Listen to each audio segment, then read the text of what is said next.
Welcome back to a brand new video. Today we've actually got a special guest on the channel, George, who you've probably seen either on Instagram or the face of American Golf, the amputee golfer. Welcome to the channel, mate.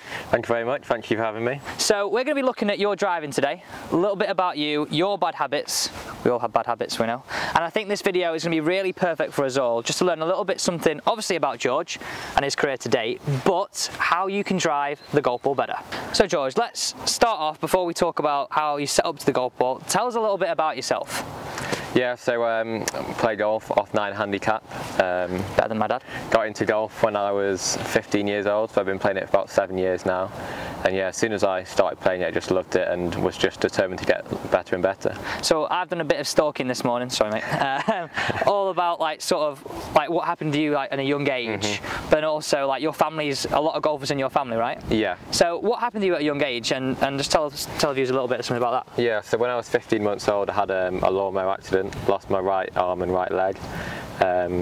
And yeah, but luckily when it happened when I was younger, so I didn't really know any different. Just got on with life like it is, and yeah, just determined to try out different things and golf. You're a keen tennis player as well, right? Yeah, play golf, football and tennis, so yeah, love all sports. Okay, so most people look at golf and they go, blimey heck, it's hard enough when you've got both hands, and people find it hard to be balanced in general, right? Yeah. So you've only got one leg and one arm. So how do you go about setting up to the golf ball? How do you go about hitting it, the distance you hit it, and to be at the level you are? Because by the way, George played in the golf day with me here at Mottram Hall, and yeah, first 4 holes level par, 4 up and downs, thanks very much. It literally was like that. Okay, so let's start off with your setup. So let's pop one in the ground and let's tee one up. So you're currently taking lessons off Ben, aren't you? Yeah. At the beaches? Yeah, that's right. Okay.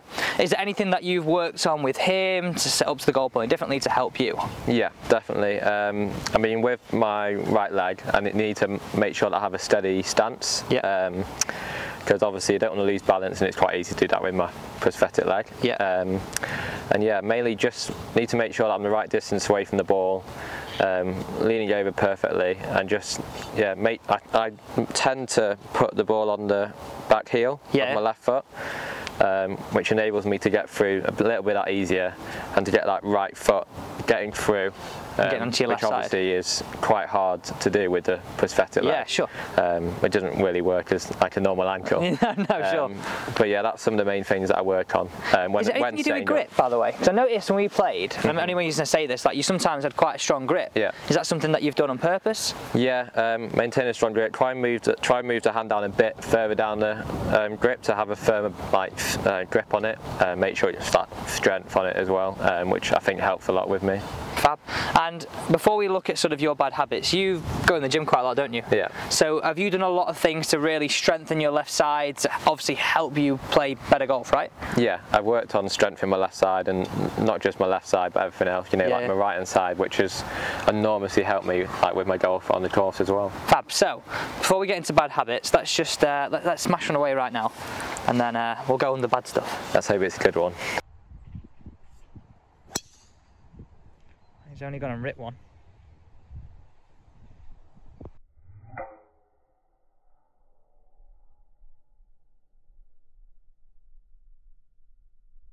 Okay, George, so the amount of people that I teach in lesson T, bad habits, taking this club too far inside, we had a bit of a conversation about this. So just show the viewers like what your bad habit is, and then how you are doing stuff off the course, and then on the course to help you improve that. Yeah, so my bad habit a lot of the time is coming round my body like that. You know, obviously you all can relate, right? Yeah, it's so I'm working on getting that up here, which obviously is quite hard with the one hand to get that strength.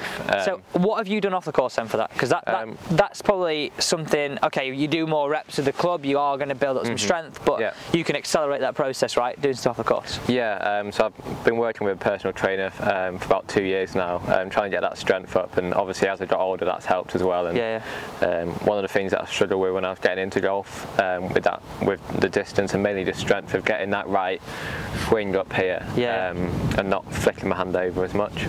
So it's something that's been hard or easy for you to get out your swing, or you're constantly thinking about it?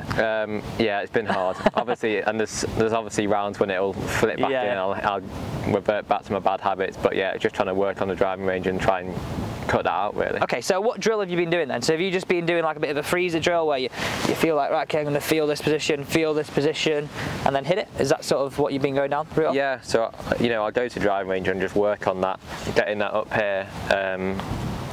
Literally not even hitting the ball, just working on that swing. And then you take that feeling into a shot, and then that feeling onto the course. Yeah, exactly. Okay, nice. Let's hit another one away. Right now, George, let's look at downswing. Now, I've actually given quite a lot of my students some drills on this because I bet for you, the habit here is, if you're trying to hit it really hard, is really trying to feel as though the whole body's going to do the work rather than trying to let the club swing right. So how do you combat that? Because there's going to be certain holes, you know, like long par 5s or even like shorter par 4s. You're like, right, okay, if I can get this up there and get it close and make the second shot easier. How do you go about combating that in your downswing? Yeah, I think like a lot of amateur golfers, it's like, let's just try and hit it really hard, but then in your mind it's like probably not the best idea, really, is it? So yeah, I'm mainly just trying, you know, focus on hitting at 80%. But on that downswing, it's have a problem with cutting across the ball before I come into out. So very much sort of in this direction. Yeah, okay. And it's just, you know, making sure that I keep that strong grip through and get that strong follow through. But yeah, getting that release with that right foot as well to help me get through the ball with like a feeling like that, instead of getting stuck here, and then it obviously will block it right, which is my bad miss. So instead of it feeling like, so if you come to down the line perspective, they'll be able to see this quite easily. So instead of feeling like it's like almost like this feeling, which a lot of golfers struggle with, you try and really feel like it's like this feeling out to the right, almost like you're trying to hit like on your backhand side, like a forehand release, it's getting that release through like that, and getting that hip through and all my body to face that way instead of stopping here and then just, you know, like you say, just blocking it. Is there any drills that you do to combat this? So like, I know we talk about feelings here, and they're probably stuff that you take to the course. But is there any drills that you will do to go, right, okay, so for example, Ben, is he giving you any drills for that? Yeah, so a lot of the time we'll put like an object like here, for example, which will make sure that on that downswing I don't cut across it too much and don't come from the in to out and end up here. And then, you know, we'll put some direction sticks out here to have that feeling of you're swinging out like that to the right of it. Yeah, instead of, you know, flicking your arm through or... Okay, so let's just grab something here and we're going to put it exactly where you would set it up. Yeah. Okay, so this is your setup here, George, isn't it? Yeah. Simply just a head cover. Is that our club head outside? Yeah. And then we put a golf ball down here and you're literally picturing avoiding the head cover. Yeah, that's exactly it. Swinging into out and then feeling like you're really releasing it to combat that outswing feeling. Yeah, exactly. Okay, cool. You're going to have a go, then I'm going to have a go at doing this exact drill, just to show you that I think everybody can benefit from something so simple like this. Nice. That was where I stopped. So you felt like that one wasn't as good as you could do? Yeah. So just explain what that felt like to you then. What was that bad one? Yeah, so I just felt on that one there, when I was getting to the ball, my back foot, my prosthetic leg just stops. Yeah. Which then obviously stops at the ball, blocks the ball right, and just, don't get that follow through that I need.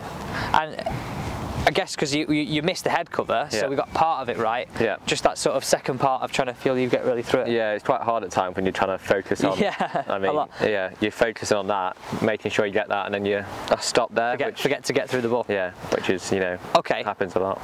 Let me have a go at this drill. Okay. Okay, so I'm very similar to you here, George. Like as you saw when I played with you, I like to fade the ball, and draw doesn't exist. So this will be very interesting to see what comes out. So club head, side. You literally feel like you're throwing and releasing it in this direction, yeah? Yeah, that's it. There we go. I'll go slightly stronger grip as well. See what, that wasn't bad. Apart from it just went right and stayed right. Yeah. Okay, so I've got my driver here, you've got your driver there. Let's head over to your bag and have a look at your spec. So you've got 12-degree driver. Yep, that's right. But I know there's something else about this, so tell us about that. Yeah, so I've got 12-degree, but the head is made a little bit lighter. you know, just to make sure that with the one arm, obviously not got as much strength, so just make sure I can get that head through and that club through easier with the one hand. Yeah, and does that mirror through the whole bag? Yeah, it does. All the heads on my irons are made a little bit lighter. And I've got graphite shafts on all my irons as well, which obviously helps, a little bit lighter. Yeah. So everything's geared up to just being that little bit lighter to help you release the club. And I guess, like, did it come to a point, if you play golf in consecutive days, where you might start to feel a bit of aches and pains and things like that? That helps as well, probably. Yeah, definitely. You know, play 3 days in a row and you'll definitely get that ache, especially with using one hand. Yeah. A lot of reps. But yeah, these clubs have definitely helped with that a lot. And ping, why ping? Not saying ping are bad, by the way. No, just really like them. Always been, you know, really good for me, and yeah, the clubs suit me a lot. Fab. And you've been playing some courses, right? So I saw on Instagram you've been playing Hoylake. Yeah. Obviously you remember at Delamere, which is really nice, but you played somewhere else. Where else? Played Sunningdale as well a few weeks ago. So yeah, all amazing courses. I'm waiting for my invite to Delamere. Keeps leaving me out. We'll get that sorted. Okay, George, thanks so much for coming on the channel, mate. No worries. I really enjoyed that. Thank you for having me. Hopefully all you guys enjoyed that too, and if you did, don't forget to subscribe. And we also have a 3-hole match coming up, which will be out this time next week.